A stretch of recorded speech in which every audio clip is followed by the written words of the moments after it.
శాసన మండలిలో deputy CM Pawan Kalyan మాట్లాడుతున్నారు. లైవ్ ద్వారా చూద్దాం. పూర్తిగా పనిచేసేవి 5556, పాక్షికంగా పనిచేసేవి 826, పాక్షికంగా పనిచేసే 826 ఎస్డబ్ల్యూపీసీలు మార్చి 25 నాటికి పూర్తిగా పనిచేసే స్థితికి అప్గ్రేడ్ చేయబడతాయి. 1426 పనిచేయని ఎస్డబ్ల్యూపీసీలని మార్చి 2025 నాటికి పనిచేసే స్థితికి పునరుద్ధరించడం అవుతుంది.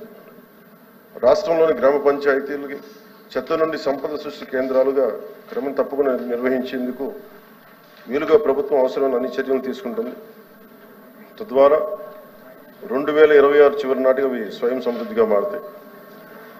కేంద్ర 15వ ఆర్థిక సంఘం నిధులు మరియు గ్రామ పంచాయతీలు సాధారణ నిధులు ఎస్డబ్ల్యూపీసీల కార్యకలాపాలు మరియు నిర్వహణకు కేటాయించబడ్డాయి.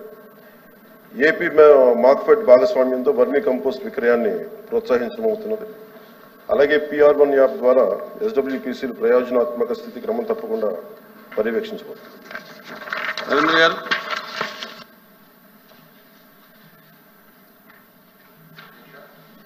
అధ్యక్ష, ముందుగా ఉప ముఖ్యమంత్రి పవన్ కళ్యాణ్ గారికి ఉప ముఖ్యమంత్రిగా అయిన ఒక సందర్భంగా అభినందనలు మరి మీ ద్వారా తెలియజేస్తూ,